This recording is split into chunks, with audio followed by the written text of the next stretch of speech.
سلام علیکم. جور تازه تقرب خیر، خدا کنه خوب باشین، جور باشین، سلامت باشین. شما سرخ است به خاطر که خسته هستم، چرسی نیستم، چرس نمیزنم، ببخشید دیگه کمک خسته هستم. Sorry for that. How you guys been? Hope you're all well.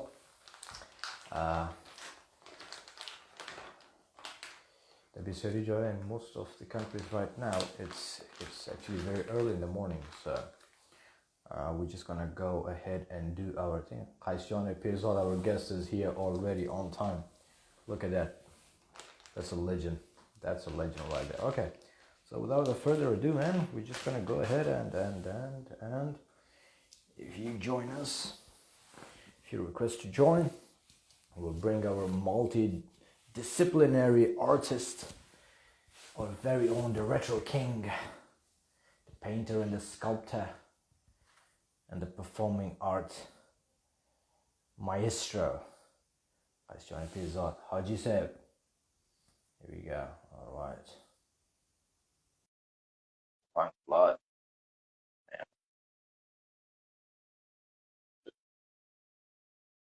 Right. So what's been happening? Salam. Salam Omar, خوب هستین? How are you? چطوری? خوب. How are you doing, bro? I'm good. You good? Good. Off day, it's Sunday. Doing great. How are you? Good for you, brother. I've been working like 12 hours, man. I was working and then I overslept, man. I wanted to have a nap and look at my eyes. I was like, I don't smoke weed, man, but I look really high. Hey, It's okay. I look high. How you been, brother? It's for the aesthetic. It's fine. That's it. That's it, bro. How you been, man? I'm so glad to have you, bro. Thank you for having me. I'm doing great. I mean, so sorry for last time we couldn't go through with that one, but I'm happy to be here. Just like you have been working a lot as well, but we gotta keep moving forward. That's it, brother. That's it, man. We gotta bring some bread on the table, hey, regardless. We gotta do what we gotta do, man. It's my honor, brother. It's my honor. It's my pleasure. Of course, I have been chasing you for a long time, hey? For a I've been minute. chasing the master for a very long time to bring you here and share your wisdom with us, man. But I have to say, bro, that slash hair, you're rocking it, brother. That is so funny. Thank you I so love much. it, man. It's funny. It's funny Well, because like when I just moved here to Berlin, there's this girl that I met several years ago. Each time when I run into her, whether it's on the street or when I go out, all she just says is slash, and then she just runs away. that's it, man. Bro, I actually let you in on a secret, right? So when I was learning guitar, right, and my first inspiration was Slash, right? Right. And I had his poster in my room with his infamous double-headed guitar, right? So and obviously his hair, it's there. And I tried so many times. I actually permed my hair. I permed it, you know, to make it like this. I could not do it. Like I tried so many times, but it did get curly. Right. It was curled. Yeah. But nature, man. It Nature pushes back. That's it, brother. That's it, man. All right, bro. Hope you're feeling well. Hope you're feeling all Doing rested. great. Feeling great. Yeah, and I'm in good voices today. I have an extra deep voice today, so that's always a good day. Oh yes, for sure, man. For sure. All right, so let's get you pumped up, yeah. Let's get some of our icebreaker questions in first. Let's do it. So I'm we looking get our forward. blood running. Yeah? Good. All right. So, if you had opportunity to go back in time and meet one historical figure, who would that be, and what would you ask? I feel like the politically correct answer would be obviously to go back and meet our prophet. For those who don't know who that is, it's Prophet Muhammad. But I think aside from that, I would be very interested. Actually, two people, maybe three. Right. But like if we do one, I just the name just slipped my mind. But like the person who founded the Zoroastrianism, I'm very interested in meeting him. Oh, Um, you mean his name is like, Zardusht, right? I mean Zarathustra, I think. yes, Zarathustra? exactly, yes, yes. Isn't it? Yeah, yeah, Yeah, yeah, of course. very interested because it's like one of the oldest religions that has existed on basically this planet. And I think it's just as old or maybe even older than Hinduism, if I'm correct. And it's so interwoven Yeah. in our culture and our everyday practices, at least in our culture, and also like a bit in the Armenian culture and some other cultures as well. So it's very interesting to meet that person and just ask, how did you get to all of this? You know, who spoke to Yeah. you, or what came to your mind, or what's the reason for that? You know, like how did you get to just Yeah. found this? I think that's a very interesting person to meet. A little bit, I think this is after that. Then I would love to meet the Egyptian queen Hatshepsut, because she was one of Was she the hot though? sorry. Uh, was she hot? I hope she I was hot, eh? I maybe I guess so. I I was mean, sure she was hot. she was a queen, so I guess so in old Egyptian times. So I think that's a very person I would like to meet because I did a piece on her back when I was like Ah, 12 okay. in school. So it's always sticks in my mind, and I think that country and that place has so much magic in it as well in the history, and it says so much about what was going on in that time. So I think that'll be very interesting to me, and just to ask her, what does it feel like to be a queen in that time? Is it okay? Just a very Yeah, simple question. yeah, Yeah, yeah. of And I course. guess the third person, if I can still continue, is which is a bit more recent. Um, I mean, I kind of met the person, but like, I would just like to meet, just to throw it in there. Just would like to meet Diana Ross, but like, I have a conversation with her, and just be like, I know, what is yeah. Look, going I through love your her. mind? Yeah, like, what Yeah, does it feel same. like to be All you? right.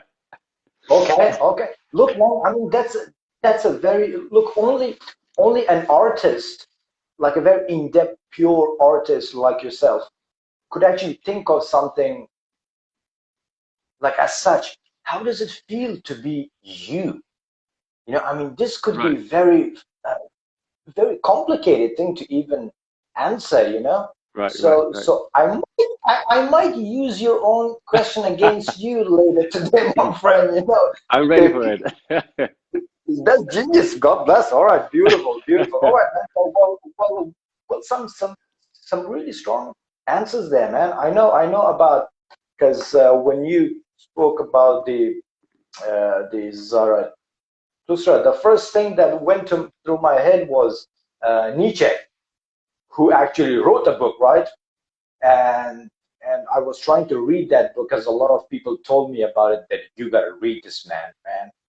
And I read it, and then I actually learned about this man. It's not about him actually, that book, but you Hmm. know all that stuff. But interesting answer, my brother. Interesting, man. Look, so okay, let's get into parents, right? Okay, now we all love our parents. Well, most of us. Right. So if each of your parents, your mother and your father, had a superpower, what do you think would that be? Your mom and dad's superpower. Hmm. I mean, with my mom, because my parents were divorced, so I know my mom much better. I think my mom already, her existence is that she's an empath. So whether she admits it or not, I think she's watching as well. She has an empath, so she has a feeling, so she just feels everything already, basically. So it's a very strong intuition, which I'm sure contributes to the female intuition as well. But also, in my family, the women come from a strong lineage of very strong women. It's usually the women who are very, as the Afghan in general are, not to disrespect the Afghan man, but like at least in my family, I've always seen the women be more in the very like alpha mode, I would to say, because I think I forgot where I read. Forgot where I've read a piece about that the word Amazon comes from a region because Amazon comes from the old Persian word Hamazon, which means warrior women. So it's Okay. in the female blood. Um, and for my father, I have no idea. I guess superpower would be to create me. Hey, there you go, man. That's big, my friend. That's big, actually. I love that, man. I mean, you know what?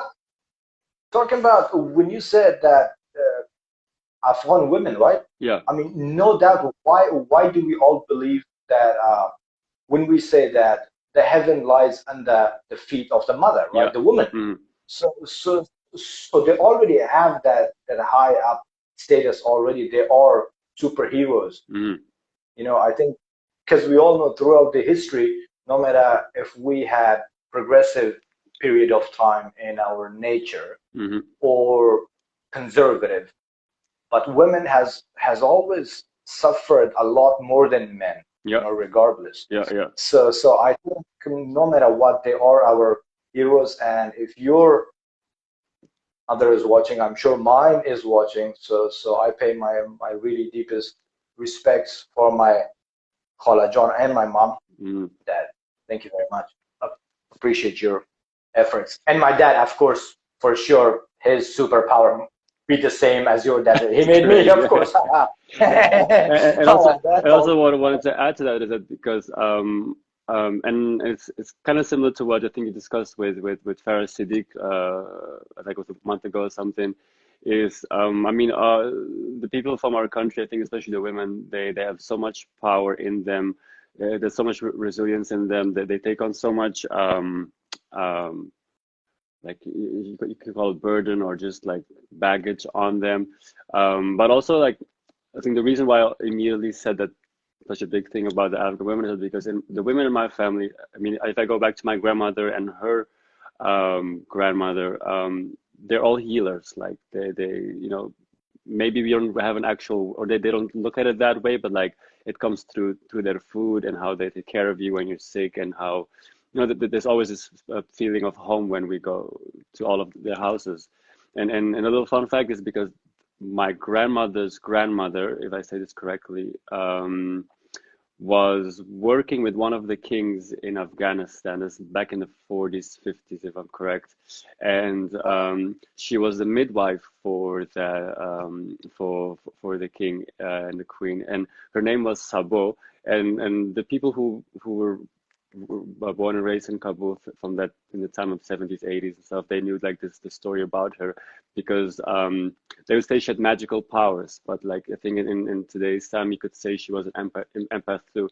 So she could basically tell if how the kid would be born, how the baby would be born, if it had any issues with it, and they valued her so much that she would eat first, and then the queen would eat, and then the king would eat. Wow. So and then her daughter, who is then the aunt of my grandmother, was also followed up in her footsteps. And my grandmother was supposed to do the same thing, but obviously with the war and things like that slowly starting to happen, and I guess the king and the queen not being necessarily the rulers anymore, it kind of changed for them over there.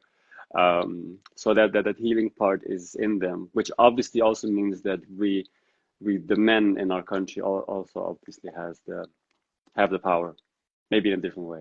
Oh, of course, man. But I think, look, see, this is just amazing because how many people I'm not sure, but I'm pretty certain that not a lot of people have heard this side of you Mm, because this is such a beautifully uh, expressed statement that, of course, women in our culture are healers. That's so true, man. That's beautifully said. mm, Because as you said, we go to their house like our aunts, our grandmother, our mother, and with their food, with their care, with their empathy, their kindness, they actually heal.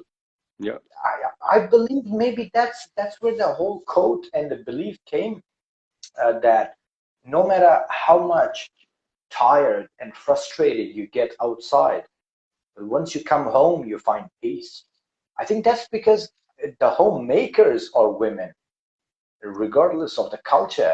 It's always been women, especially ours. yeah, yeah. Because So they're protectors of the home usually too, indeed, and I'm realizing it with me living by myself here is um, um, just cleaning your house, if you clean your house with intention, meaning that so you basically say, as you're basically vacuuming, for example, which I love doing, by the way, you could set intent. Really? Damn, you're special, my friend. Listen, You're very special. Trust me. listen, there's this thing because I also have a velvet couch. So there's this thing about Wow. vacuuming and then getting these straight lines on your because I've on your Afghan rug and your couch. It's a different satisfying feeling. Damn. Damn, man. Artist, man. Artist. I would look, man. I've been in the army, right? So yes, I like to be organized. I like to be clean. Mm, But all that stuff you said, man, that whole velvet and the lines and the carpet lines. I mean, my dad and mom used to say that okay, the lines had to be like it had to be vacuumed a certain way because of the lines. yeah, you can just I'm go. almost 40, man. I'm almost 40. I don't know where those lines are, man. I don't even know where those lines are. But but again, discipline of women in our culture. I think the discipline comes from women because the men, okay, they could be whoever, they go out, they do their thing, right? They do their thing, they do their outside work, they come in back home, and they can just spread their legs, have some tea, have some food, and chill, Yeah, right? But the women, the mother or the sister or the wife, their duty never ends. yeah, I mean, they have to be very specifically disciplined from morning till night. I think that's where discipline comes.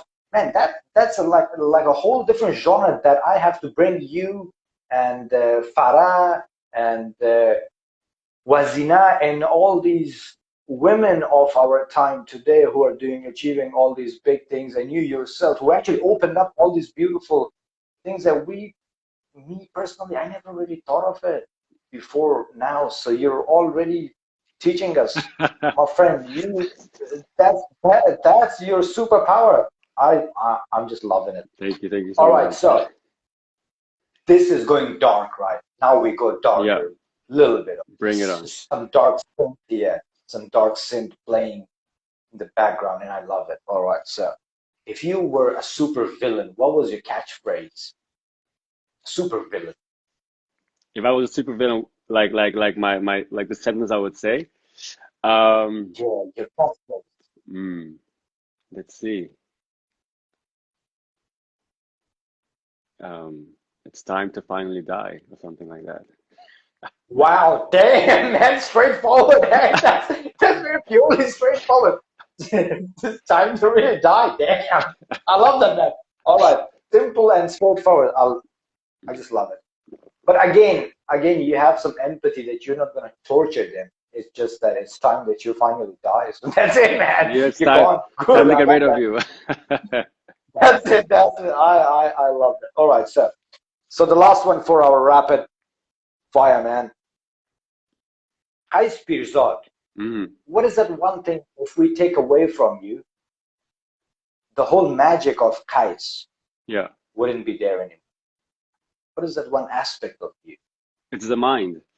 Like no matter, I mean, it's a very probably cliche answer, but I'm gonna just do that. I think it's the mind because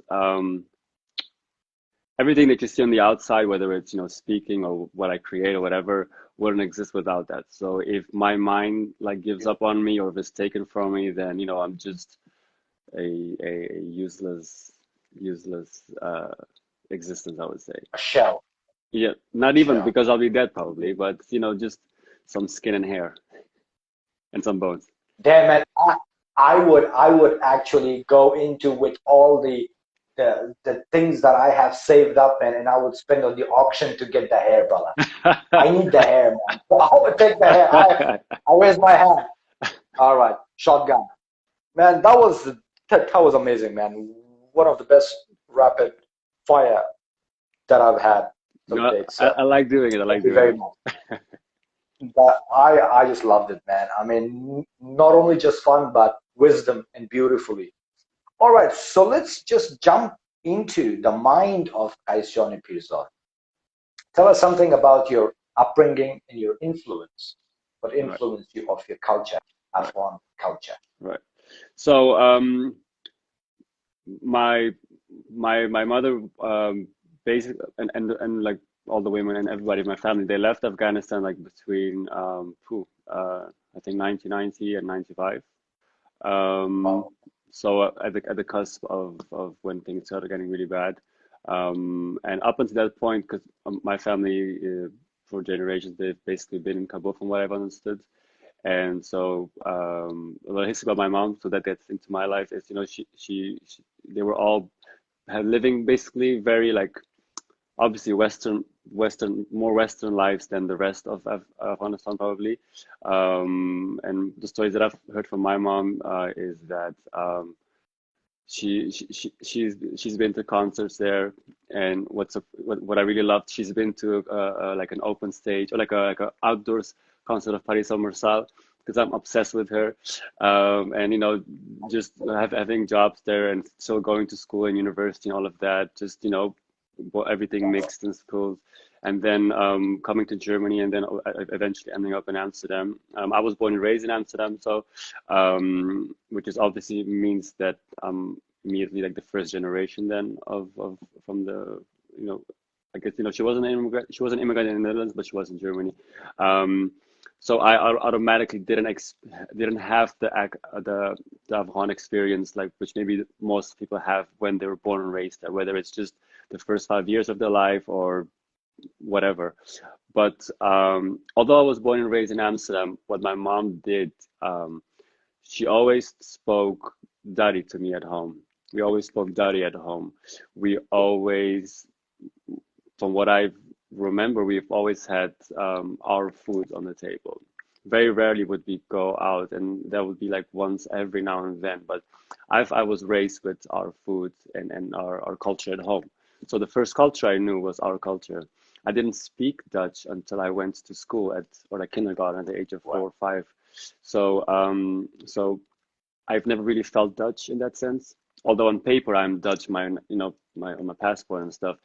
So I always like to joke and say on paper I'm white, but in person I'm anything but white. Fair enough. Yeah, yeah, And yeah. for a long time I would say I felt like I was existing in a space where in my mind it felt like on one side you're not Afghan enough because you're not born and raised there, but on the other hand I'll never be Dutch enough because I don't look like it. And the first thing you see, you don't see that I'm Dutch. So there was always this weird in between space, which I think a lot of us feel who are born in different countries than our own country. And I think that goes for any culture. And I think we always get the short end of the stick also because we're told that we're in a way not enough. We're not enough this or not enough that. But what I've realized, and this was really short before the whole COVID thing happened, like late 2019, I would say, is that I realized that for me being African has nothing to do with the location. At the end of the day, it's just a piece of dirt with a name on it. So Exactly. I don't need to be in that exact location for that. But what is important for me is that I acquire as much knowledge as possible. Also, because so much knowledge and history of ours is being physically erased, whether it's the buildings or the books being burned or the people who have the knowledge are being killed. So it's very important for me to acknowledge to acquire as much knowledge as possible, and play a part in that because that's what you do then. And that I think that perspective taught me that makes me just as much Afghan as any other person who has lived their whole lives there and have had all the experiences there or not. Well said. And so, but like one of the biggest influences, obviously, it has to be my mother because growing up with my family and um, also at some point, being raised by a single mother, I think, which comes a lot with all I would say Afghan women, whether they're married or not, even within the marriages that are, from what I've seen, that are very, like where the roles are very specific or there's very, in a way, narrow-minded, the women are still very independent, as in they make they make things happen. So the independence was brought on to me very early in life, from the age of 9, basically. So I could basically live on my own by the time I was 12, but I just didn't have the money for it. I already knew how to cook and do all of those things. So I think the independence part is taught me how to think independently as well. Um, so I was never really looking for confirmations around me. So I was never bothered for example, that I didn't see a person looking like me on TV. Um, because I think subconsciously I already understood that there will not always be a blueprint for you in life. And it's probably best if there is no blueprint because you get to create your own. And Indeed. sometimes you need to be that person that becomes that example person for whether it's one person or even just for yourself or for a big group, because there's always has to be someone or another person. And you're not saying that I am that person for everyone, but at least in the part where I was born and raised, there was no example like that except for the negative stuff you would see on TV. But I never felt associated with the negative stuff, so it didn't bother that part. It didn't bother me in that sense. And but if when it comes to the creativity, it's I think all these life experiences influence how you feel life, and I really believe that being, I really hate the word artist because these days everybody is that, especially being in cities like Berlin, it's like, but like I use it as a word to just describe it to people so that they know what it's about. Because I don't feel like going into this explanation to everybody, but I think I think we're all artists. Every human being is an artist because the art is in how you experience life and how you interpret the experiences of life and what you do with that, and then how you put it to use again. To me, that's the real art, and so which makes your own life the biggest art project you can have. And I think the art that I create out of that is really just snapshots of realizations or stories from the mind that I choose to give form. And that form can be a poem one time, it can be a performance, it can be a painting, it can be a collage or whatever.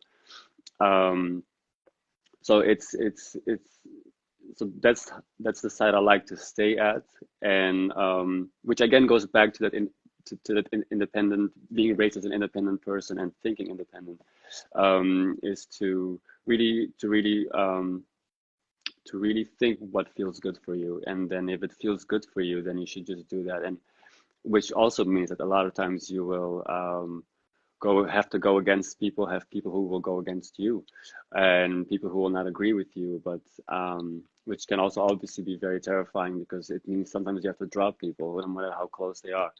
Um, but like I used to joke around, is I would say people and things in life are like food. They're good until they're good, like food, and when they expire, throw them out. We don't throw them out, but That's it. you give it away. You can do that too. And I would use your own super villain quote about those people that now it's time to die. There you go. That's it, man. You just Your connected that. body. Perfect. Full circle. That's it, man. That's the first like the beautiful thing about what you said about this whole blueprint thing, right? Uh, I think that takes a lot of courage.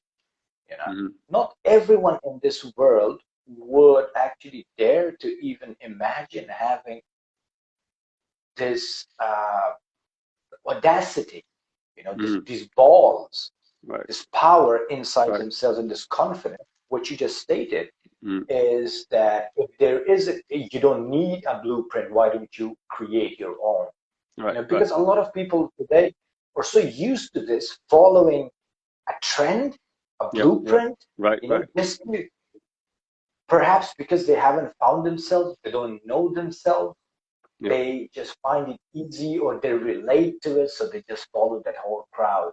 Right. Right. I mean, the authentic thing attracts you the most. As much as something is authentic and it's Hmm. real and it's rare and it's beautiful. Exactly. That's Yeah. why it's Yeah. beautiful because it's rare, right? I mean, uh, when I came across your account first, I mean, I was a big, huge fashionista guy, right? I used to be like, I don't look it now, I look like an old communist dude, but I used to be a big fashionista, right? And I almost made it to Milan Fashion School back in 2006, right? And then, long story short, 2007, I was in the army. So look at the world, right? But I saw your account and I was like, man, if I was in the same city, man, I would be best friends with this dude, or I would try to be, because I see there's this, you can feel about this person, right? That he's authentic. He's got the balls to express himself, what he is and what he feels like, or Mm, she, mm, and and that takes courage, man. right, And that's the beauty of it, to create your own blueprint and create your right. own pathway, Yeah, and then there would be people following you, and that worth it.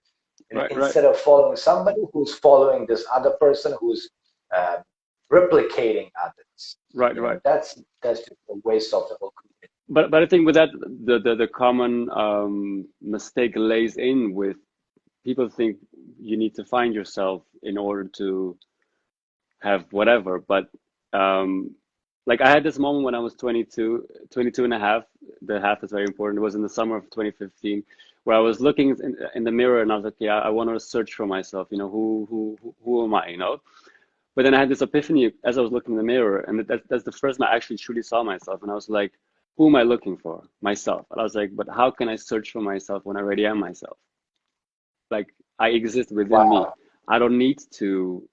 The external experiences or whatever will help you maybe find it quicker.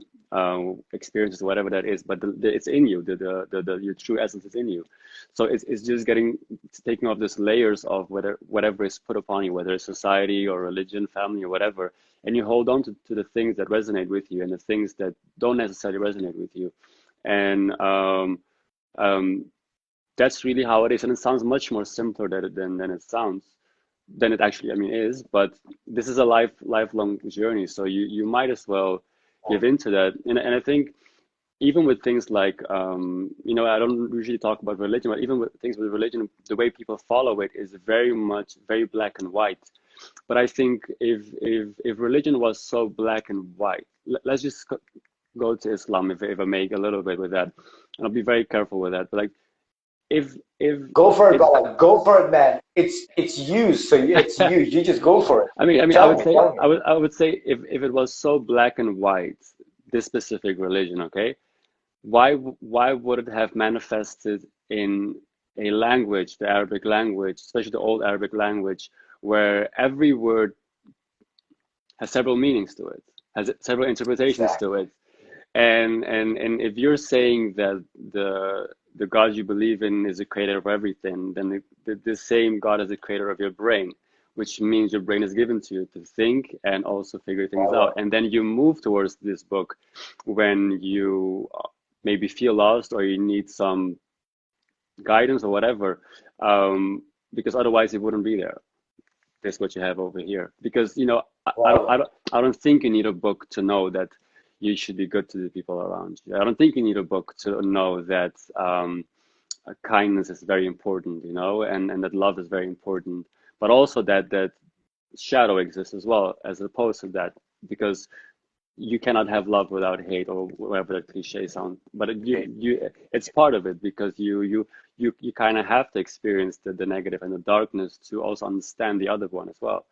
Of Um, course. and something I always say is that if you truly believe that the God you believe in is the creator of everything around you, and you call him the Almighty God, then you also know that this same God is the creator of everything around you, which means that the intention of that God is in everything around you, including yourself. So Bro. if you treat everything and everyone with goodness and kindness, you're also honoring that same God you're talking about as well.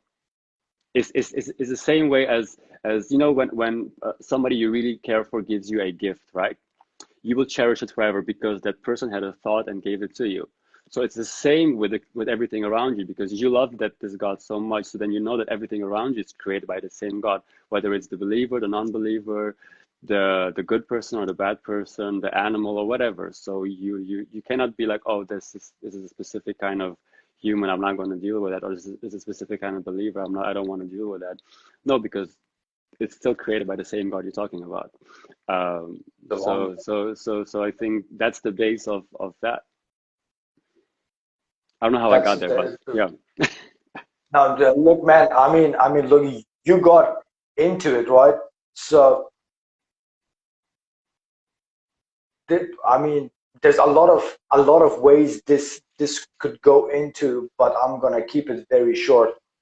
With specifically when you spoke about religion and how beautifully you actually have your own interpretation, which is actually the truth. You know, that's a Sufi way, man. You know, Mm. I mean, you just spoke about Sufism. You are a Right. Sufi. The way you actually translate or interpret Islam, that's how Sufis do it. That's what Sufism is, because they say that love everything which God has created. That's the love for God. Right. So the Right. love for the creation of God is the love for God. Right. You Right. know, that's as simple as that. Yeah.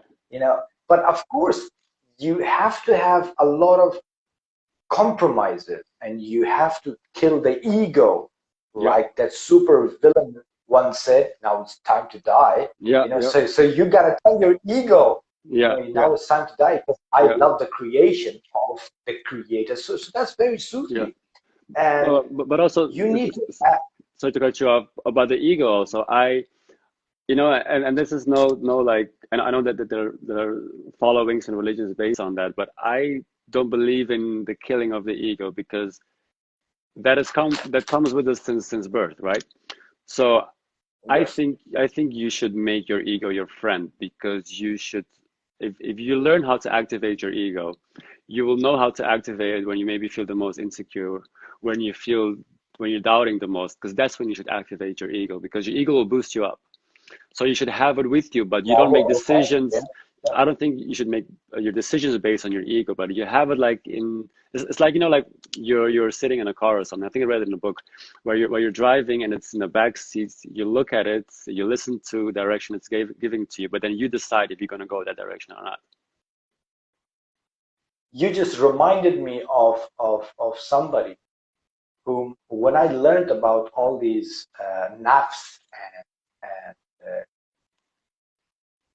tasawwuf and all this stuff Mm, back home. And I remember the years, they were 2009, 10, 11.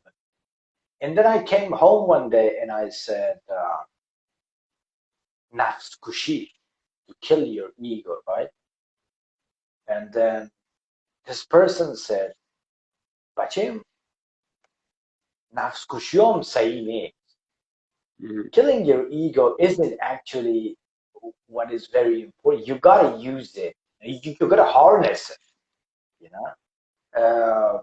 It's like, I'm not sure if you like this person or not, but one thing he has said very, very beautifully is this Canadian guy, author and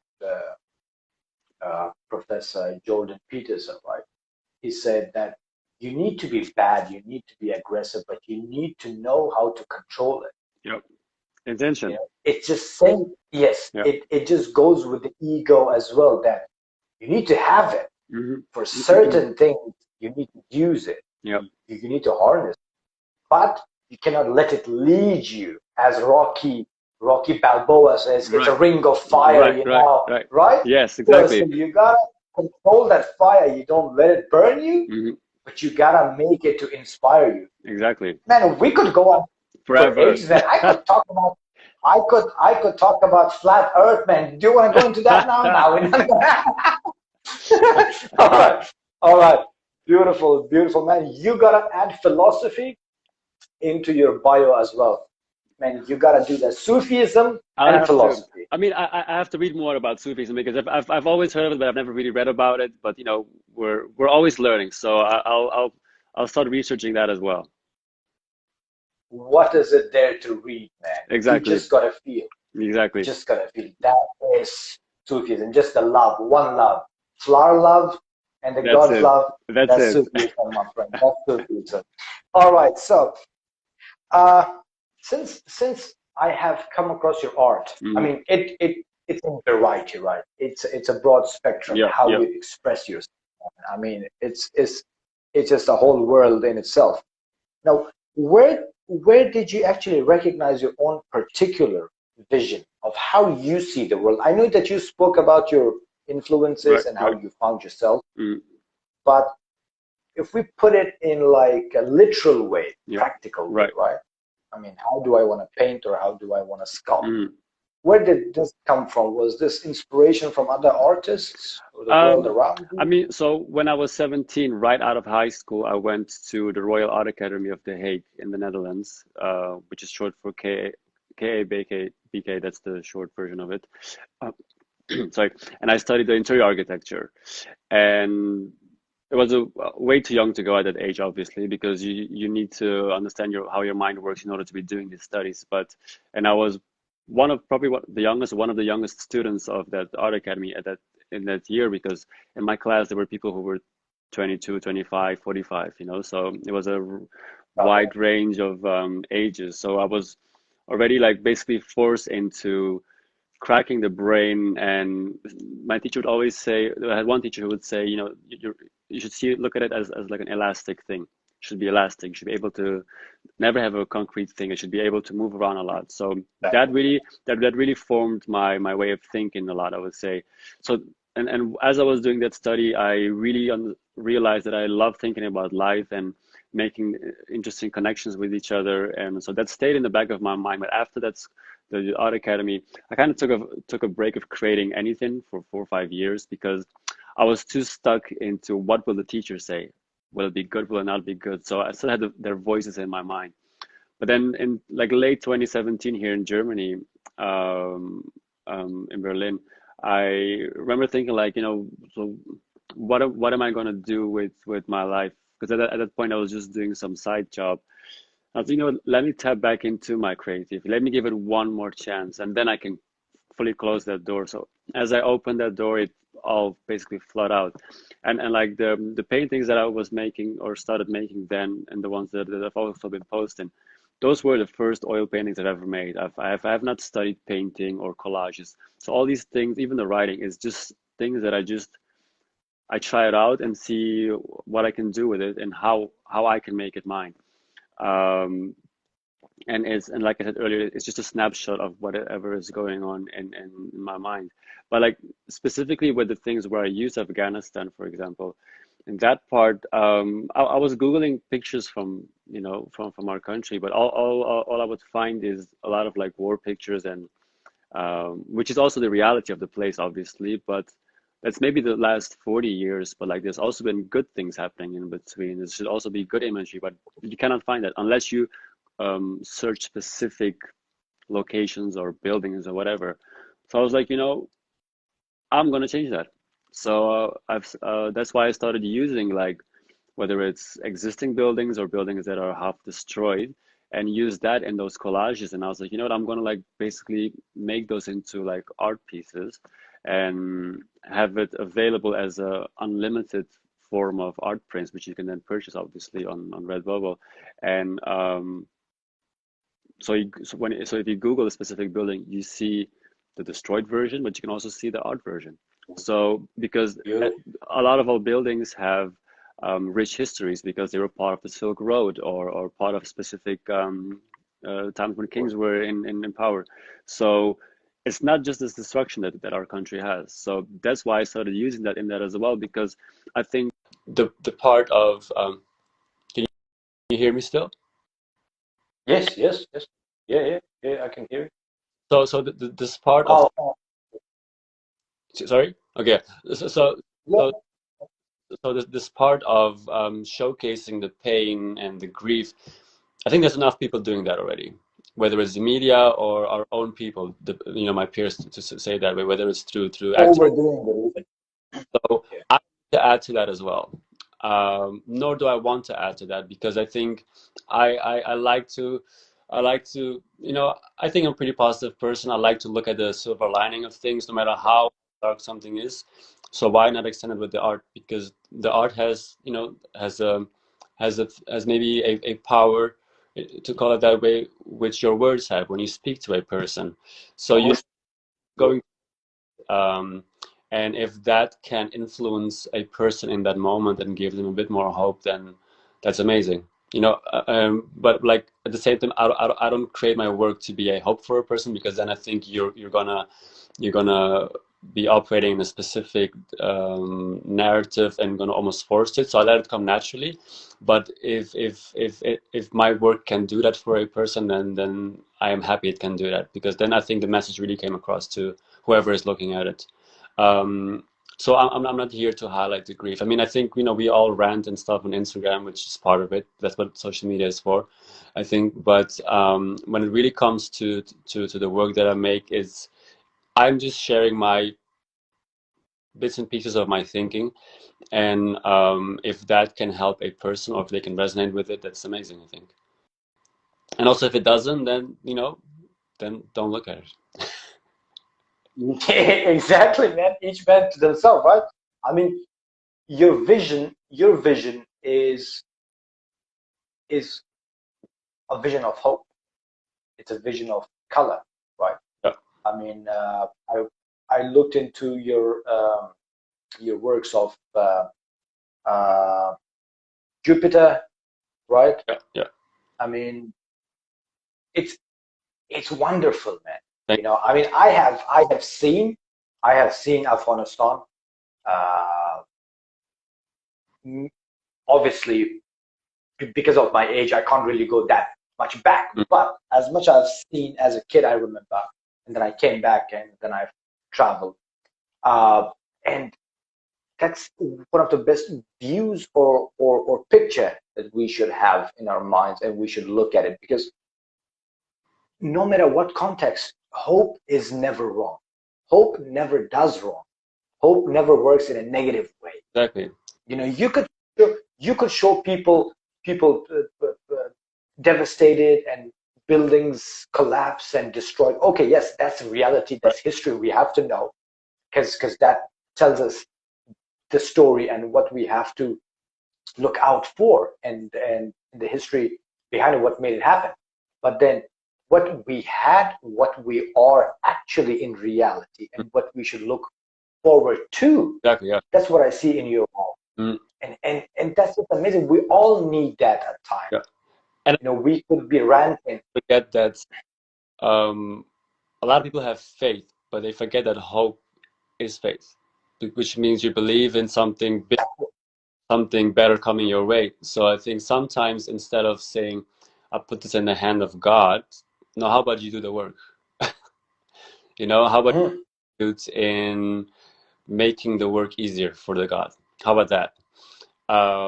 And also, to go back to the color part, I mean, I've never been there, but it comes naturally out of me, that color, because if you just look at the details of all the mosques we have there, it's full of color, whether it's inside or outside, destroyed or not destroyed. All the turquoise stuff and the lapis lazuli and all the gemstones we have in our country that we're being exploited for, um, it's all color. And all the untouched mountains that we have, all the pictures that you can find of the rural areas and stuff and provinces, it's full of color. So, like, I think maybe, so I'm sure those things subconsciously has influenced me as well, but also even just the simple basic, the Afghan clothing we have and the jewelry we have for the women, for example, also the men, like the Chirmaduzi waistcoats we have with the mirrors, it's all color, all color. So I think like, even in this part, like my Afghaniyat comes in the color as well. Of So course. have to be as literal as saying I was born and raised there. So I think it comes through probably through this, and I hope that the people who watch or will watch it, or who maybe struggle with that identity thing, is that um, you know just don't listen to that voice. It's easy to follow trap, because I had a recent epiphany where I was like, we all have insecurities and things like that, but a lot of times these voices that you hear in your head, it's somebody else probably said something really shitty to you, and it's stuck with you, and then at some point that voice took the form of your voice, and now you think it's you, but it's not you. It's just something happened in the past. So you have to like start learning to differentiate Indeed.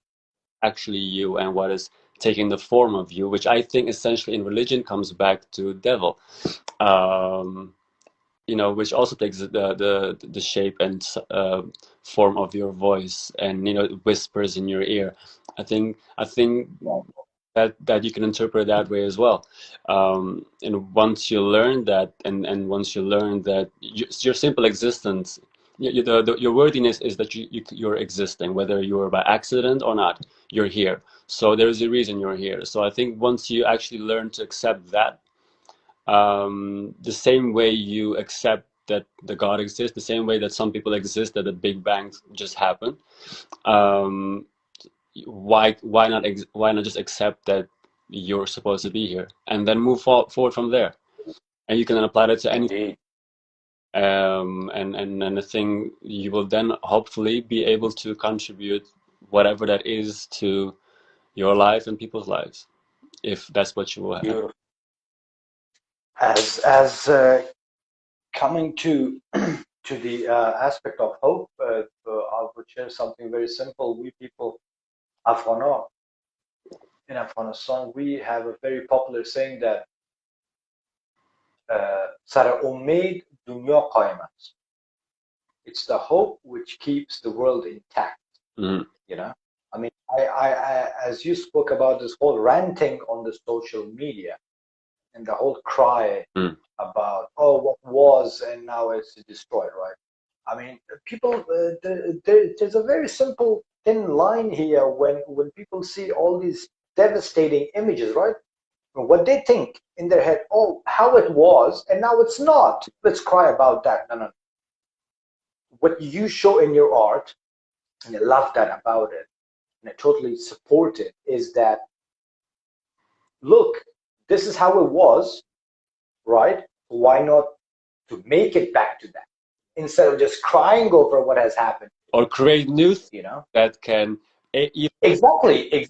that what existed before. So we know what is possible there, or what was possible Indeed. there. So no matter what the state is right now, if they could do it back then with whatever tools they had, in a way, we're much more evolved, if you want to say it that way, in terms of technology, all those kind of things. So Yeah. we can do it too.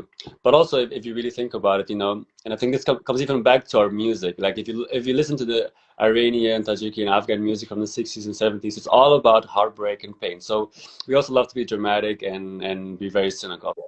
So Trauma porn, yeah. right, like just Yeah. just if you listen to the catalog of all the Afghan musicians from the 70s, like Ahmad Zoyan and Paris Masal and all of them, it's all about heartbreak and sadness. So I think that's very well reflected in how we think as well. Um, Indeed.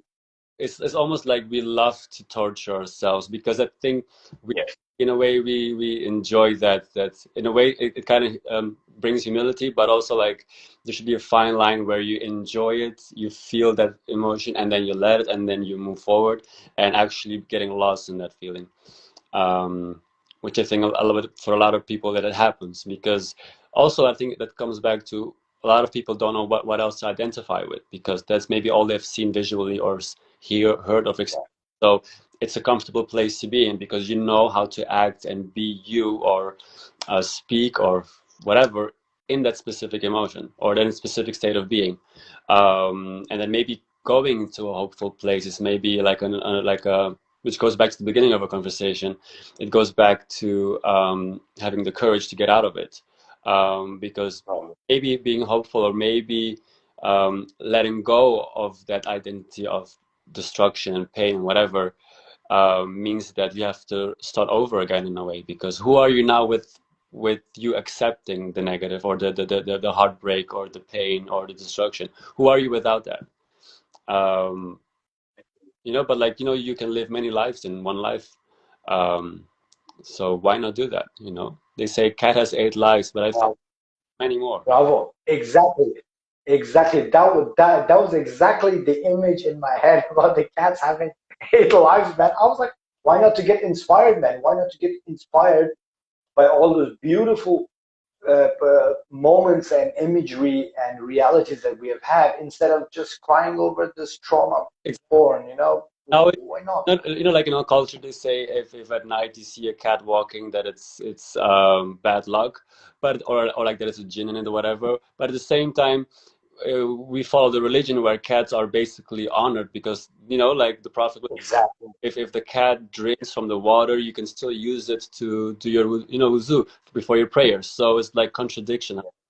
So I'm like, instead of looking at the cat as being bad luck, maybe that cat is passing by to remind you, hey, you can live many lives, start over or something.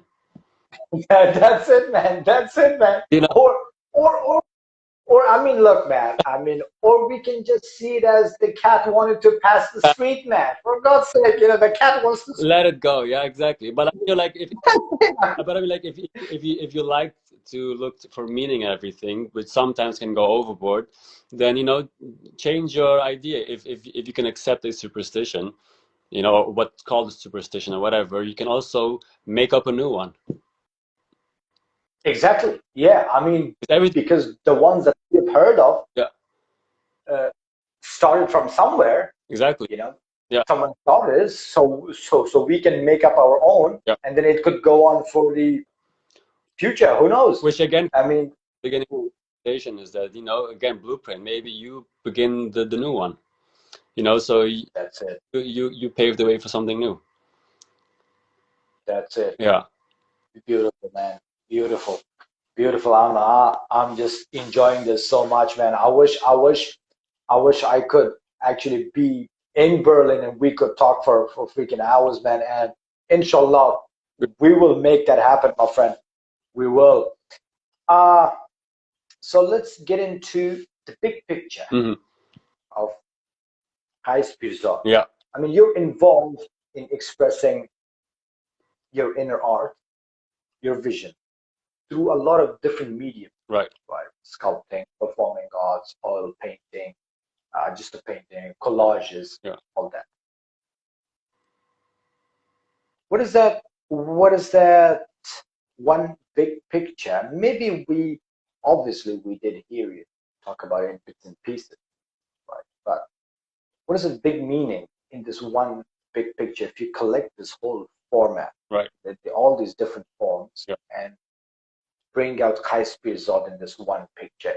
Are you talking about hope, or are you talking about, as we say, the blueprint of yourself, or what is it that you mean with all these different expressions? I mean, I've recently definitely realized that, and I think every human has that. There are moments where you maybe say things or you do things where you feel like, well, where did that knowledge come from? I didn't read this anyway, or where did this intuition come from, or where did this feeling come from? And I think we're all connected by something bigger with each other. And whether you call it ancestors speaking through you, or you call it God speaking through you, or whatever that is. I think we also all have those moments, and I think I have that specifically. Some people have visions, psychic things. I get mine in dreams. I usually, in the beginning of, like, right around my birthday time, because I always have very vivid dreams where there's a lot of, like, reoccurring things, and after having specific dreams a lot of times, and you observe your life, you understand what specific things mean or can mean. But also, just like psychology wise, you can just understand why maybe a specific person reoccurs in your dream, because maybe in your real life it stood for a specific time in your life, and maybe you're missing that time of your life or whatever. um, so um, so I think when I'm creating these things, or I think, like, I feel like it's a higher thing that's coming through me with a message, and those messages which is present in my work. So it's almost like I let it guide me. But my main thing is always to be authentic with what I create. I've accepted it that this is my purpose, to create, to give form to what I think about. Whether it sells or not, that is not the issue. Because I can have a regular job as long as I can continue doing this next to it. And also, it takes away the financial pressure off of my art, because then you're creating to sell so you can sustain your life. And I think that's where the authenticity goes away again, because you're looking for messages then, instead of experiencing, because you need to experience life in order to create. So I would say the base is authenticity. But I guess, as I'm maybe I'm still trying to learning how to admit it to myself, but I guess I would say hope is in it as well. Because even when I do have like a bit more like negative based topics, I always like to choose like let's say if it's something happens in my life, let's say somebody passes away, for example, God forbid, I will never create a work about that person, because if you're looking at my work, then you're looking about the person I'm talking about. But let's say instead of doing that, I maybe choose the topic of loss, because loss is a wide is a very wide topic, but it's still related to me and whatever happened to me. But also you can add your vision to it or your connection to it. And I think especially being in a place where we think we're all connected, but we're not connected. If you can connect to by simply looking at a painting in front of you, I think that's much more valuable than texting with a person maybe that you never get to see, for example, or where you add your own tone of speaking to that text, you know, make it more aggressive than it maybe needs to be or whatever. And so yeah, so you know, I made it a bit longer, but like I guess you know, I'm learning now in this conversation that maybe it probably is hope, and it's something that I probably still need to discover more and you know understand as we get, you know, as we mature in life. But I guess it could be that, yeah. But or just communicate. If it resonates, it resonates. Indeed. I mean, look, this is something very important that most of our so-called artists today, so-called, right? Yeah. Artists today. And that's what their whole popularity, I think, for the lack of better expression, at least, their whole popularity comes from is when you said about, God forbid, uh, if you lose somebody, you're not going to talk about that person, but you're going to talk about loss, because people are going to resonate. Yeah. They're going to find themselves in that expression. But today, the trend, unfortunately, has come into what the artist had lost. You know what I mean? Yeah. That's what is comedy. Oh, this happened to me. Yeah. So I can express it even more, right? But what they actually lose in this whole process is the empathy for the other people and the connection to the others, right? Yeah. I mean, and I believe the artists, starting from a writer to a filmmaker to a poet to anyone in this whole spectrum of art, if they weren't really trendy enough during their lifetime, but they became a phenomenon throughout the history, were those people who actually made art to resonate everyone and not to just talk about their own pain. I mean, their pain could be real. Yeah. You know, I mean, they must have lost somebody, they must have a heartbreak, but they're not gonna talk about their wife or their girlfriend, but they're gonna just talk about the aspect of having your heart broken. I mean, I think most of them have done it that way, and you know, and that's why, you know, if you look at most big painters or whatever, they were really poor in their lifetime, you know, and now people are getting Exactly. But I'm also like, you know, I know that things might stay after I know after I pass, but I'm not thinking about that, you know. I don't, I'm dead, I don't care, you know. So it's a it's not like I'm gonna be on a different planet looking through a window going like, gosh, I wonder who is being touched by my work. True. You know, and if it's True. okay, then I will deal with it then. But like, I think also a lot of things are pushed upon, you know, legacy. What am I leaving behind? How about you think about what you're doing now instead of leaving behind? You know, but when you pass away, you get your stuff burned so that there's place for something new. How about that? You know what I mean? Indeed. But like what you said about like it's I think it comes back to people wanting guidance. They want something to tell them what to do. That's why I think celebrities are so, you know, big now, and everybody wants to be famous, and everybody knows how to promote themselves and things like that.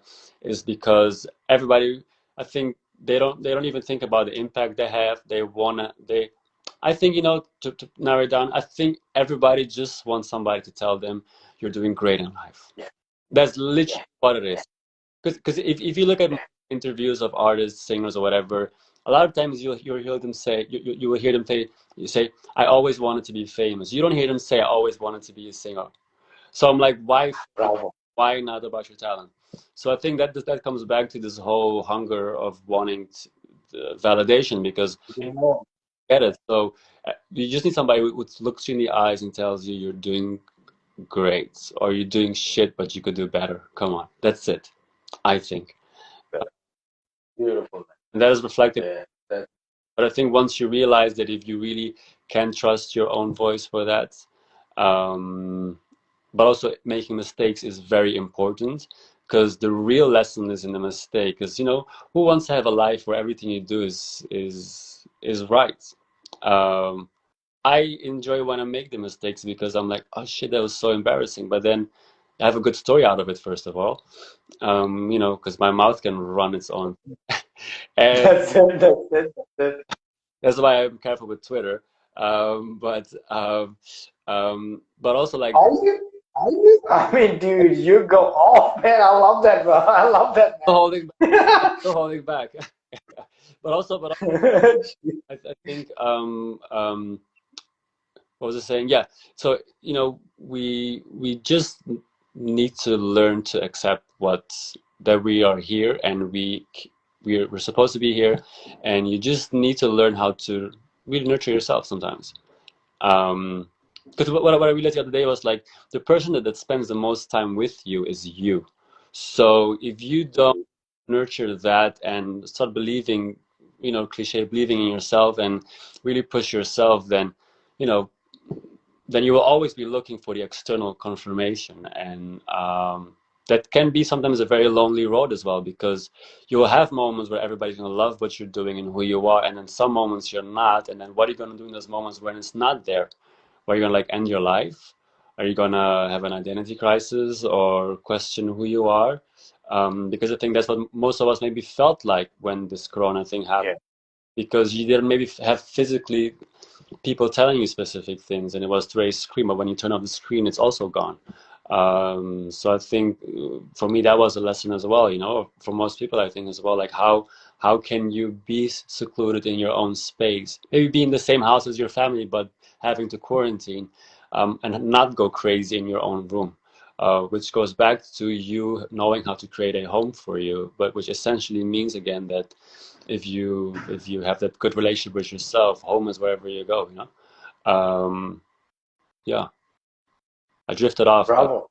I think that's what. No. I think I'm actually following very closely, because I tell you, an album, what you said, because we are here, right? There's a British band. They used to be the pioneers of doom metal.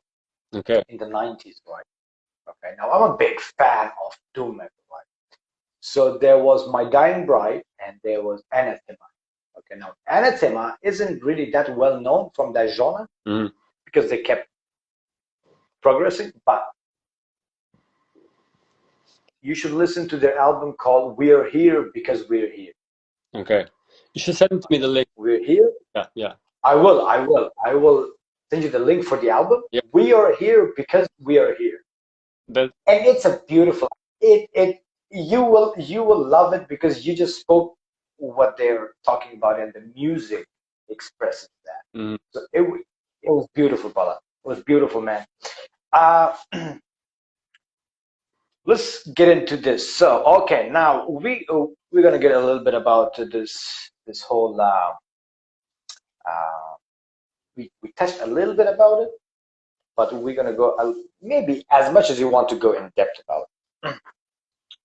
The orthodox of religion. Right.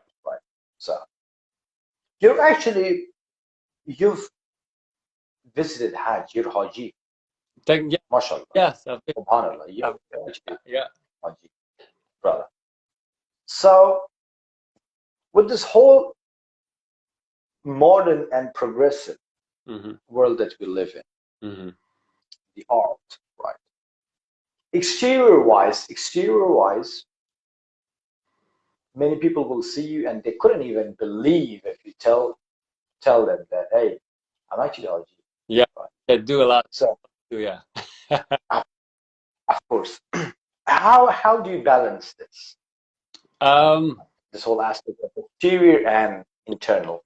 I don't. I think that's what I maybe enjoy the most about my life. I am the most unbalanced, but in a way that I enjoy it as I can think of.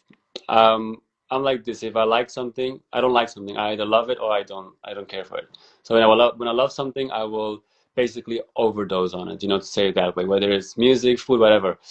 Um, but also with Hajj, you know, I have a very close friend from Saudi Arabia who made this possible for me. I was able to visit the country as well several times. Beautiful country, amazing people. Probably one of the reasons which helped me get closer to my um, Afghaniyat, you know, because I was in a place where for the first time everybody looked like me in a way, you know. They thought I was Saudi, but I wasn't, obviously. And there was a different warmth there, which is different in the West, obviously, because it's the Middle East, but like essentially we all kind of have the same open, warm culture, you know, in our full region over there. So that was the first time I felt that. But to go back to that, how do I balance that? I don't really do that, I think. I think that's the whole fun thing about me is that I think I'm a full walking contradiction. Really nothing makes sense, even to my name. Like, you know, Qeas is technically spelled with Qais, but mine is spelled with Qeas. So you Oh, wow. don't pronounce no, Yeah. but the I is invisible, I always say. So I think, you know, because your name kind of like indicates how your life goes. So that's already a mess, you know. But then also Kais is not registered in my documents. So it's like it's in the documents as a nickname. So my government name is Siavash, you know. So I always say I'm a myth because if something happens and you call somewhere, you say Kais, they don't know who that is. So I think Exactly. so I like Okay, I love that. I love that. All right. I could change it, but I'm just keeping it that way because like I like how it looks as well. It's kind of like shared, doesn't Yeah. even need a last name. But you know, like so also being raised in the West, but like feeling more Afghan than Dutch or whatever. So I've always been like um, feeling like an outsider in a way. So I think that reflects in everything I have experienced or done, which leads back to going to Hajj as well, because it was a very um, um, un unplanned thing because I went there for like a month to just basically vacation in the city of Jeddah, and then we were like, should we just go there? And I was like, yeah, why not? And you know, his mother made it so, and we all went together, and it was the most surreal experience because. As you know, after you walk 7 times and then you know you pray there, I was having these weird out of body experiences because as I Okay. Whoa. Sorry. So this is getting interesting, right? Okay. Wait. yeah So what I personally believe yeah is places like Mecca, Medina, right? As a religious person, mm, you get invited. yeah. Yeah, well, I was invited You don't. by, by No. You get invited by the owners yeah, of that place. yeah, exactly, Okay. yeah, So literally, yeah, literally, God invites you, gives you the privilege, chooses you to be there. yeah, Many people try in their lifetime and they cannot be, yeah, regardless of money, position, life stays, whatever.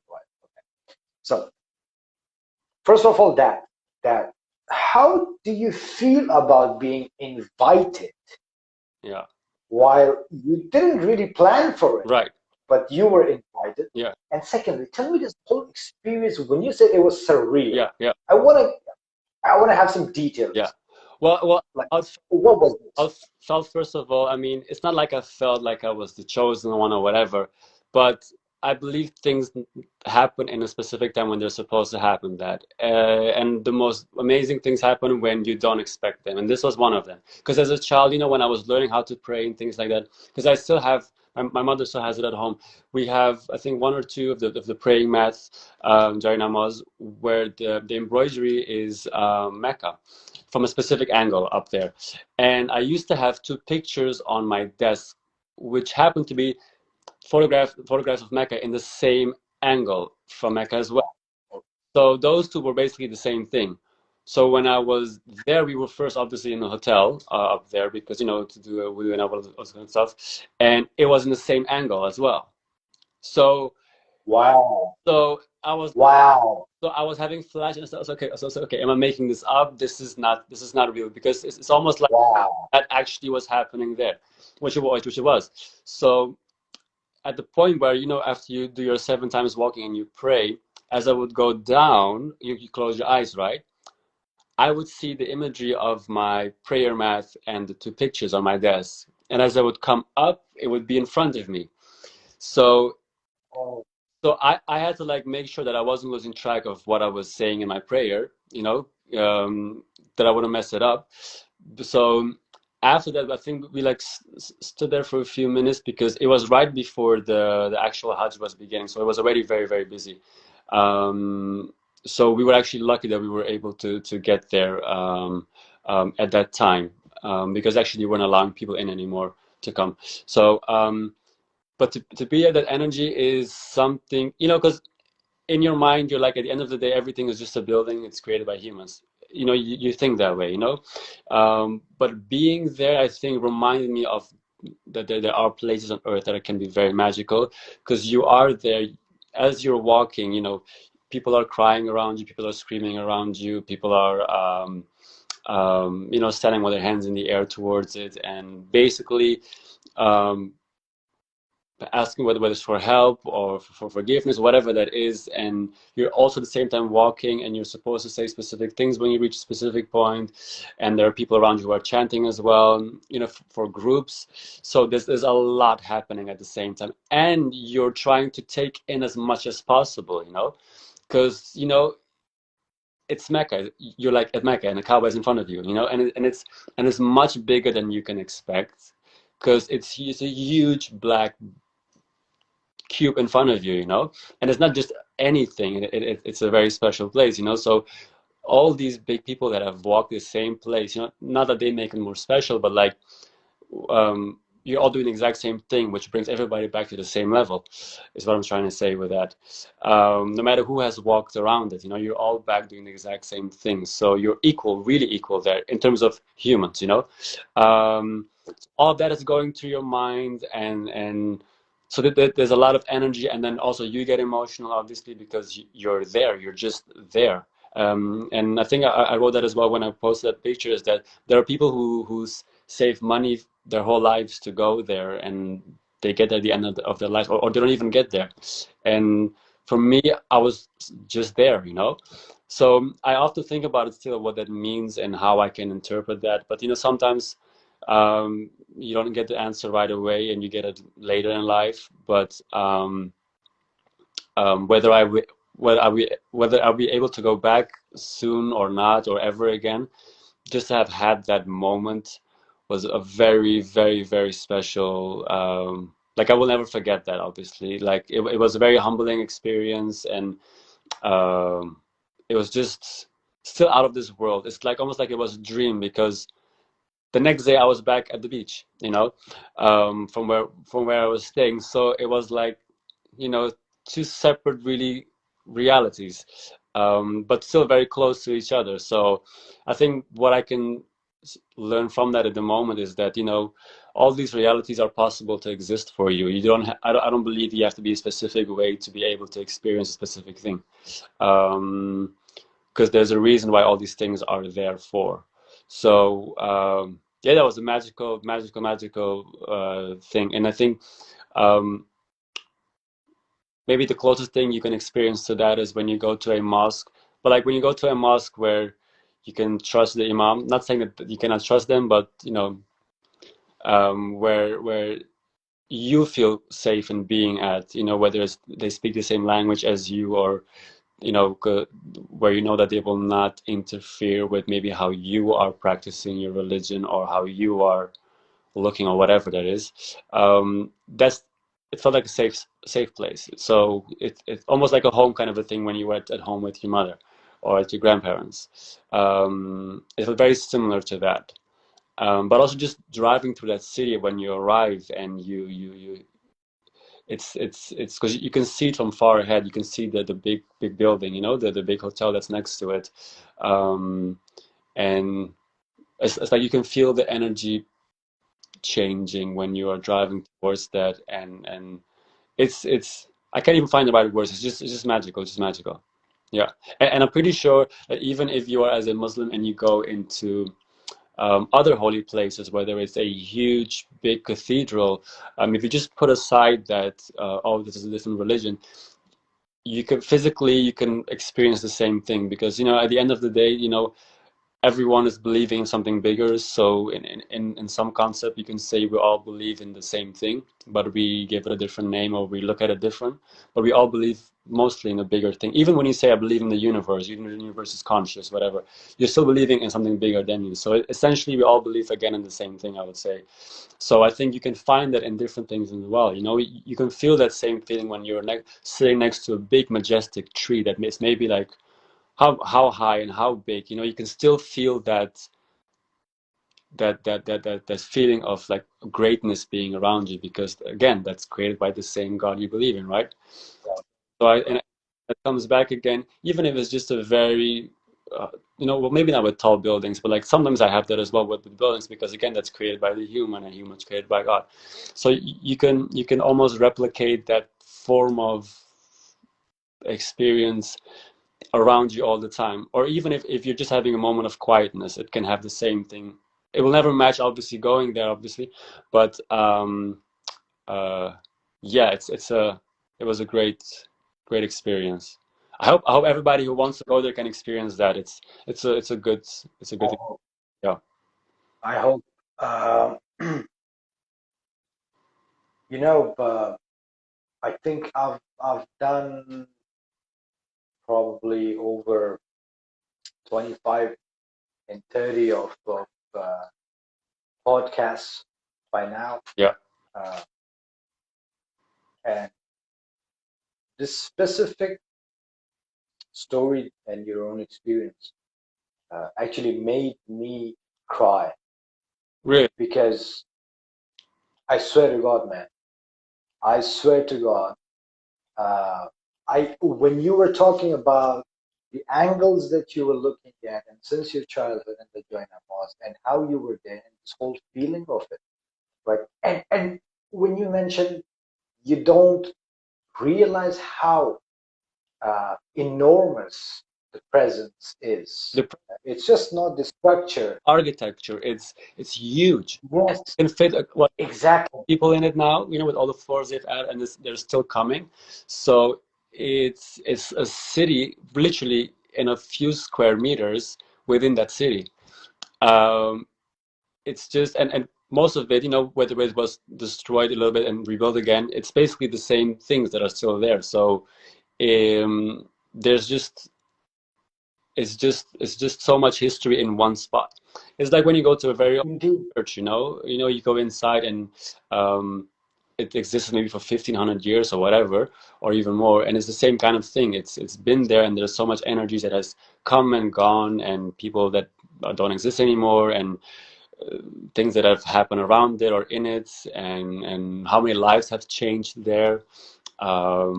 Like if you think about it, it makes it even more magical that you're able to be there, and the fact that you can maybe even remember that next to your own experience. I think for me made it even more humbling because I felt like being in that place made me think of the rest even more because I was thinking about their experiences as well and what it meant for them. So in a unspoken way, you're very connected there as well, even though in a different kind of way, everybody is there for more selfish reason as well, because you want to be forgiven, but at the same time, because you're all there for the same thing, so it makes it, you know, not that as selfish, but like again connected.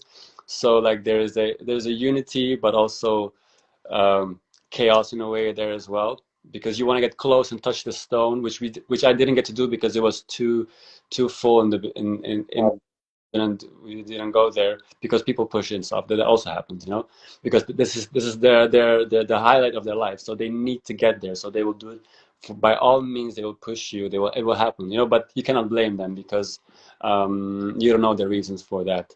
You know what? The the the beauty of the divine, you know, I would always use the term divine because the beauty of the people who are forcing and pushing and pulling to get to those spots and to throw stones and to do all that which is expected or which is the kind of a culture tradition to be done, you know. And then there's this man, there's this young man, Qeas Pirzad, right? Like this makes me really emotional, right? Because I have goosebumps, okay? I have goosebumps and I have tears in my eyes because I can picture. Okay, I'm a guy who really feels it inside me, right? And I love to do that. And you have all these people who spend thousands of dollars, okay? Some of them maybe even borrowed money, Yeah. right? Some of them were even contributed from the government that they get to go in these lucky draws or whatever draws, yearly draws, whatnot. And then there's young guy, Qeas Pirzad, an artist, you know, a rebel, okay? And he ends up there. He hasn't planned it, but he gets invited by the divine, right? By the creator of that holy house, which you said something very particular, and that just hit me, is that a lot of people have walked around that structure, right? From Ibrahim to Muhammad sallallahu Yeah. Yeah. and Sahabas Yeah. and all the chant. Yeah. And you said something very particular. You said it's not that it makes it any specialer than it is. Of course it does, because I mean, this is the first time I've heard this, and it makes so much sense. It comes from your soul, because yes, the Prophet, peace be upon him, the best of all, indeed. Mm. But again, the creation of our Creator. You know, I always say this. I always say this to everyone. I said, look at it this way: the Creator and the God and the Father of Adam, you know, and Jesus and Moses and Noah, right? And Yunus, Jonas, Muhammad is same Creator as me and you. How special are we? Exactly. Yeah. You know, don't think about them being more. Yes, they have their own status because they were messengers. Yes. They were prophets. Yeah. But they went through so much that we could have never bared. We could have never been so much patient, you know, that they went through. But at the end of the day, the Father is the same. Exactly. You know, Yeah. He created that brick, Yeah. which is on His house and is built on.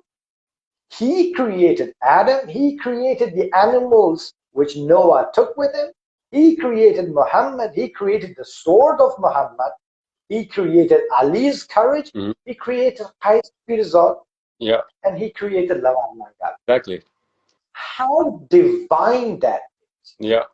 And I think people sometimes forget that. I mean, Forget that. they do. Yeah. They do. Yeah. They do. They get flooded with all this worldly illusions and misconceptions and these tragedies which they become so grudge filled, Mm-hmm. you know, that they forget this. very, very simple fact. And I say this fact because your experience Yeah. made it more concrete. Mm-hmm. You were invited and you had this surreal experience. Because I gave you an example. I went to Iran, right? Right. I went to Iran. I wanted to go Tehran, but I had to go through a connecting flight.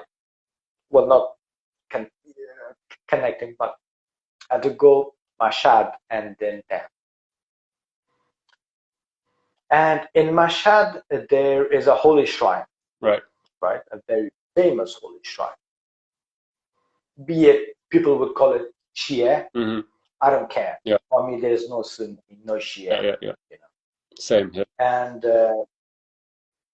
Imam Reza Gharib, Yeah. right? Imam Reza Gharib. And my mother told me specifically, do whatever you can, Mm-hmm. go visit the shrine and pray for your brother. So I have a brother who's like 19 years old, but he's like a 2 weeks old kid. Right. He's all grown, but his head is that. So she said, better go there, you make it happen, no matter how much money you spend, you go, you gotta pray for it. That's it for sure. So, it's a long story. I did went to the city of Mashhad that night. I passed from the same street, I could see the shrine, passed, and I came back, I could see the shrine. I went to Tehran, I came back. Specifically, I took a cab. I could see the shrine, but I went to the airport. Right. When I came back home, and my mother said, son, did you visit the shrine? Did you visit Imam Reza Hadi? I said, mother, blah happened, flight got late, this happened, this happened. And literally, I was like on a timer. And she said, I don't blame you. But the poor soul, the owner of the shrine, didn't allow you. Mm-hmm. So I don't blame you. Oh, that's wow. Great. That's nice. That's nice. Right? Nice. Yeah. Yeah. And that hit me very hard because when you told me your own story, it took me back. You know, Right. Oh, that's beautiful. it took me back to those days where how divine and how spiritual one person could get Mm-hmm. without even realizing Yeah. That's very true. that divine itself brings you there, gives you the same imagery of your childhood, your death. Mm-hmm. Every time you look up, it's that. Yeah. It tells you that you were destined for that moment. That moment, definitely. Yeah. You were destined. Yeah. Yeah. Yes. Oh, that's definitely something that I had to realize much later because, like I said, there's people who have saved there, and then you're asking, why am I here? And then you have to just accept that this was the way it was supposed to happen. And especially that it happened right before COVID, like 6 months before that. And at a time before the actual Hajj was happening, and it was closed basically for non-Hajj visitors. They were still able to go there because I think the governor is related to, I think it was the brother or something of the mother of the friend of mine. So that it was like almost like everything was too perfect. It just happened exactly like it was just perfect. It just need to happen that way. Perfection. Yeah, yeah, Perfection. yeah, yeah. Perfection. As did you see the episode I did with the Ustad Yusuf and Mistaq? He is actually, I spoke to him. He's actually in Medina right now. You did. He is. He is. God bless him. God bless him. Yeah, yeah. I love him. I love him. Great. And if I could ever have the honor of seeing him, I would kiss his hands because he told me something very specific when the night 2 nights ago, and he told me something very specific. I will never forget that in my life, and I would keep that between me and him because he was in Medina and he told me, and we prayed together, and God bless him. God bless him, and God bless you. Thank you. Man, I would love to have you both together and we sit together, and I want to listen to you guys because I'm overwhelmed. I had no idea that how Sufi, how spiritual you are. Oh, me. I mean, I knew you were a phenomenal artist, brother. I mean, you two, you and Ustad Yusuf, bro, you guys are like hands down, brother. Hands down, man. Hands down. God bless you. God bless you. A very short story before I could take more of your time for the last question that we have for today is I'll tell you a very short story for the people who would listen, and I hope it, because this whole point of this podcast I'm doing is for the future, Yeah, exactly. for the kids and the youngsters. Yes. I want to see our people, our great minds, our great artists, our great souls. There's a story where God asks there's a specific number of people in an open field, open ground, number of specific people. And the beautiful voice of God, Allah subhanahu wa ta'ala, comes up and says that who wants to accept a gift for that I will forget and erase all the sins that they have done in the past, in the present, and what they will do in the future. Half of the people said, we'll accept this, we're happy with that. They said, it's yours. It keeps growing up to a point where he offers them, okay, your sins have been erased, your sins have been transformed into rewards, you have been given the highest places in the heavens. Who accepts this? And the remaining people says, okay, this is a great opportunity. The God himself asking us, sins are forgiven, it's rewarded, and now we get to choose if we live immortal lives, and then we choose that position in the heaven that no one even heard about. So we'll choose that, so people keep accepting. There's a very small number of people left at the end, very small number of people left at the end. And the God's voice comes out very aggressively, like a thunder, comes out and says, what are you waiting? Mm-hmm. I've offered you your sins to be forgiven. You didn't accept that. Offered you reward in exchange of your sin. You didn't accept that. I offered you immortality. You're immortal. Right. You didn't accept that. I give you all that, plus the highest position in the heavens. Yeah. Whenever you choose. You didn't accept that, and you're still here. Why are you here? And this small number of people, very calmly, very patient, and they say, my Lord, we're waiting here for you. We want you. Nothing else, just Great. and for the last time, Yeah. a soothing, beautiful, like a breeze of the first spring, and the smell of the roses. The voice of Lord comes and says, you want me? I am yours. There you go. So people look for everything, right? All those people you said they want to throw the stones, and they want to push and pull and whatnot. Mm. But there were people like you who just sat there in the silence, in the peace, in the calm, and wanted the Lord. Right. Only. Right.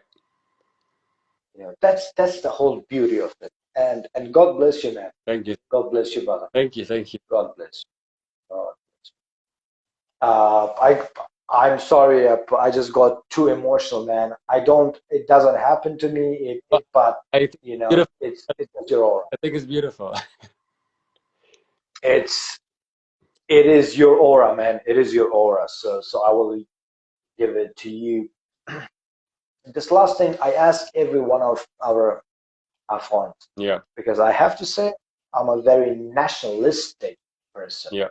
I'm not tribalistic. I don't believe in tribes, but I believe in Afghan. Yeah. Right. So all that is happening past 40, 45 years in Afghanistan. Right. On this scale.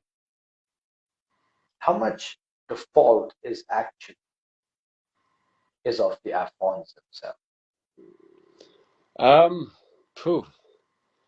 I think I'm pretty sure that the fault is on both sides. because nothing can happen without both parties having an influence in that.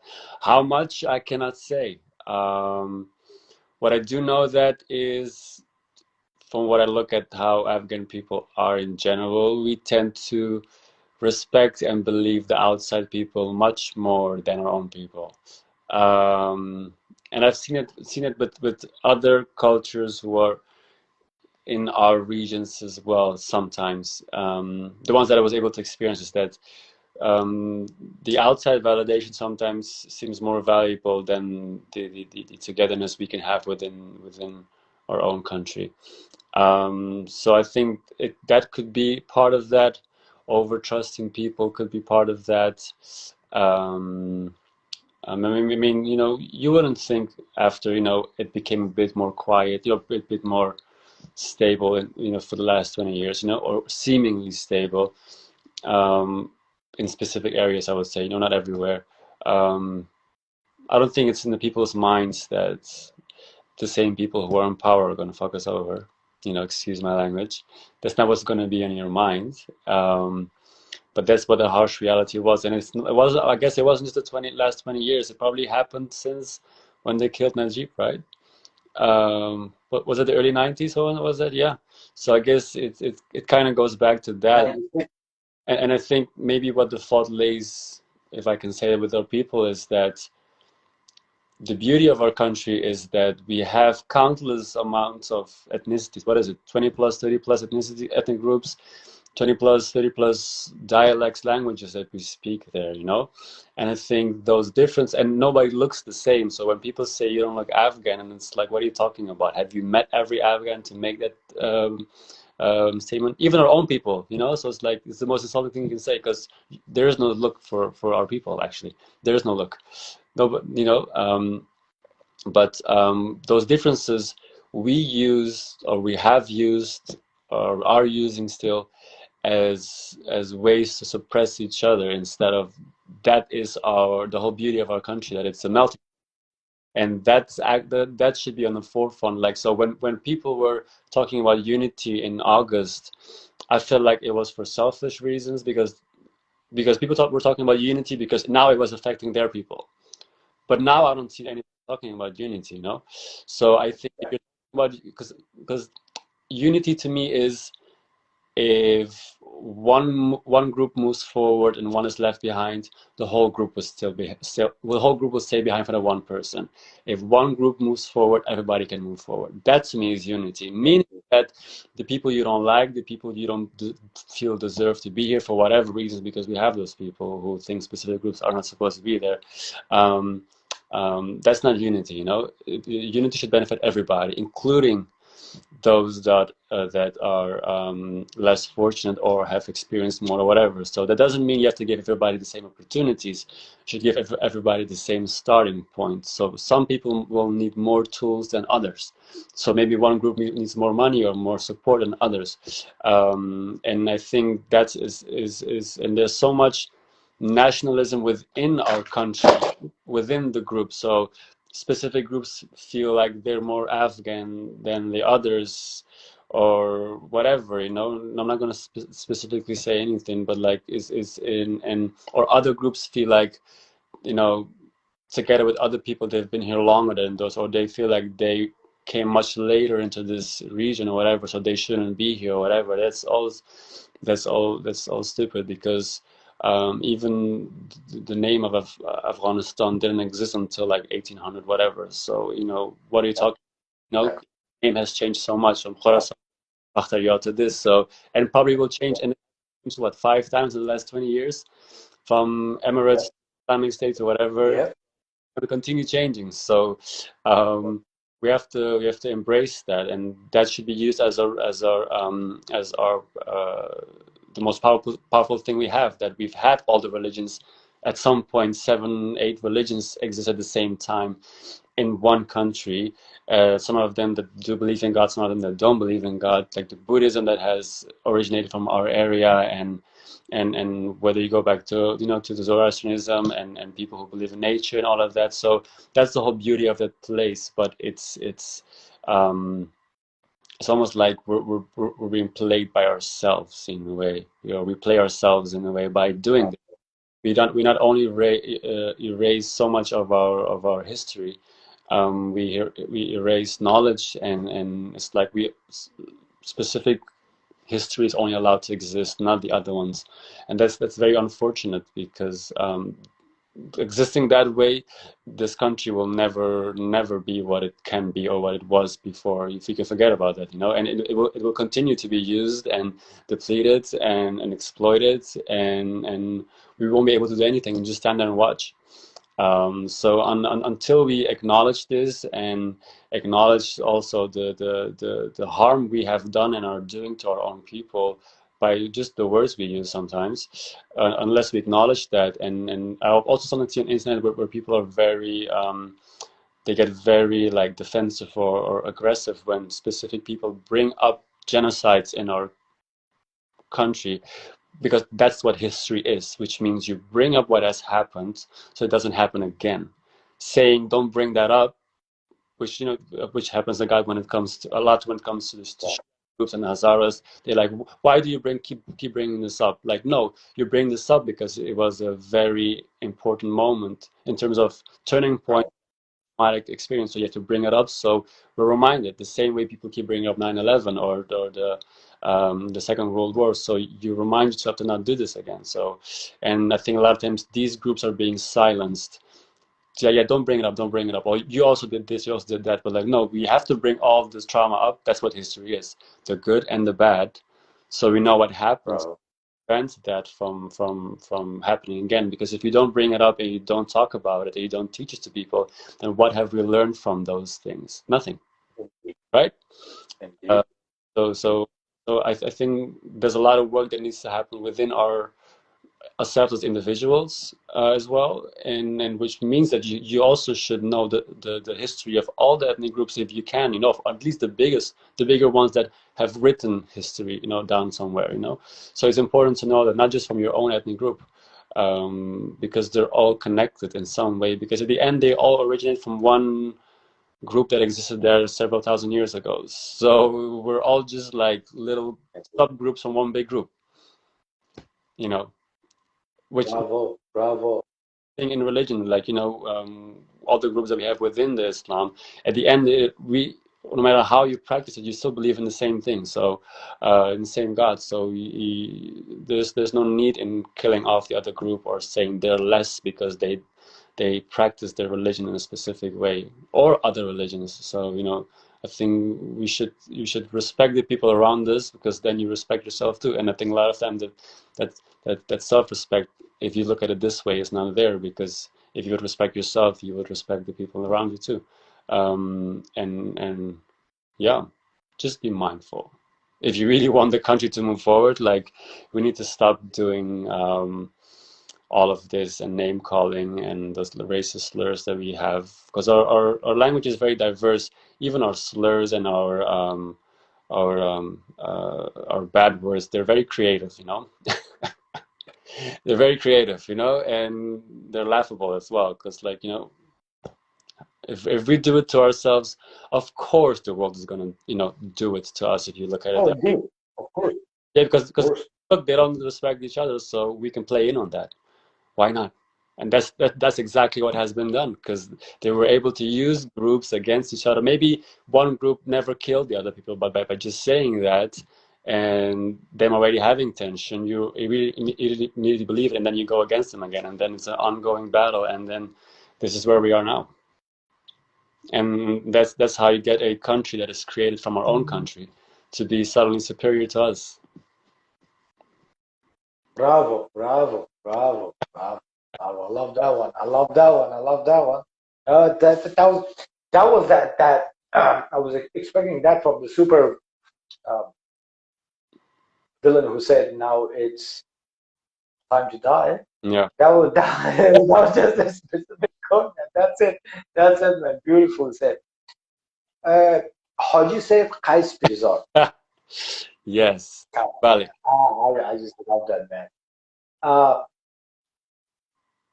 for the youngsters who might see this video Mm-hmm. in 20 years, Yeah. what do you have to say to them? Who repeat, go back and listen again to the last part I just said, and really learn how to be kind to yourself, and then you automatically be kind to everybody around you. But also, when you learn to be kind to yourself, don't take it as a thing of superiority, because that doesn't make you more special, because that's what you're supposed to be doing. And at the end, also, no matter Right. how crazy you look, or how crazy your fashion is, or your hair, or your thoughts, or whatever skills you have in life, at the end of the day, nobody's special, or we're all special. It's like, doesn't make you more valuable than the other. That's really it. But whatever you can be good at it. But remember, at the end, you're not special. Bravo, bravo, bro. I just love that, man. At the end of the day, man, sorry to break it to you. You're not special. We're all special. I just love that, man. Listen, I would say this is one of the most exciting and learning, full of wisdom, an abundance of wisdom that we've had today with, how do you say, Qeas Pirzad. That's right. Phenomenal artist, phenomenal soulful spiritual personality that I got to meet and understand even more today. For our people who would be listening to Voices from the Mountains, our Afghan, because this is solely for Afghan. Mm. This is solely by Afghanas, with Afghanas, for Afghanas. Okay, this is nationalistic shit we do, right? All right, purely nationalistic. All right. Now, as we go along by those lines, purely nationalistic, as John stated, we're all special. Mm. No one is better than anyone else. Exactly. Yeah. So try to realize that what has been done wrong to our families, our brothers and sisters, we need to recognize that. Mm-hmm. We need to talk about that. And we need to make sure that we know the history so it doesn't get to repeat. Mm-hmm. That's very important. If we know our history, read about the atrocities committed by us or to us, we need to learn about that, and we need to create a mechanism so it doesn't happen again. Exactly. We need to use our privileges to protect those who have been the victims. If we want to live as one, if we want to be Afghans as Afghanistan, Mm-hmm. if the name of Afghanistan wants to remain as one, then we need to protect each other regardless. Exactly. As it goes simply, we have come from one, we will go to one. Mm-hmm. Exactly. I mean, there is a lot of details: who looks taller, who looks shorter, who looks darker, who looks fair, who has blue eyes, who has black eyes. This is all those details which you will find it even in your blood family. yeah. You cannot all look similar. You cannot all be similar. No, but what's the point of being small? Well, Exactly. You need to find your individuality as the whole concept of today's episode. yep. Find your individual self. Realize who you are. Admire, appreciate, and nourish it. Exactly. You don't need to follow a blueprint, but you can create a blueprint. Create a path which could do the best and which could create and bring in the best for everyone else in order to go through this chaos that we live in. Exactly. Yeah. Love each other, live among each other as one, because we have come from one. And we go.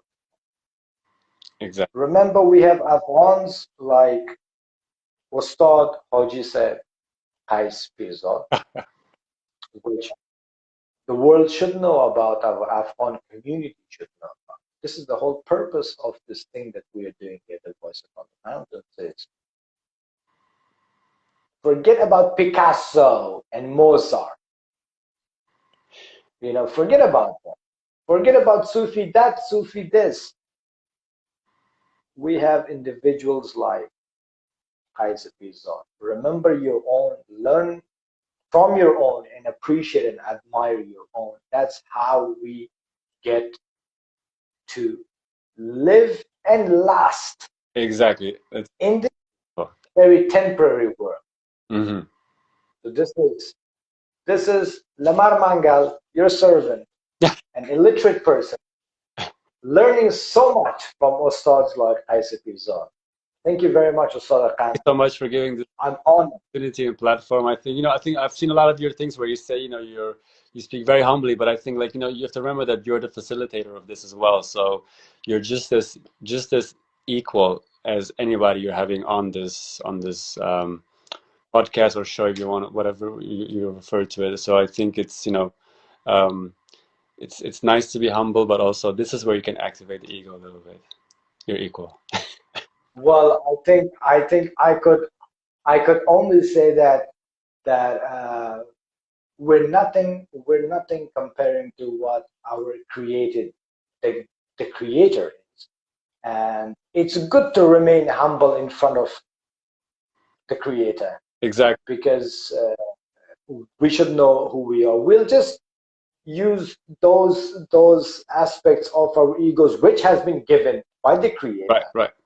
to fight the evil. Exactly. When we come across the evil, mm-hmm. I'm fierce, I'm arrogant, I'm aggressive, and I'm strong. But when it comes to the soul and ripping your spirit and soul out in your heart to one another, I'm a nobody, and I'm like everybody. Exactly. You just appreciate this is that's it.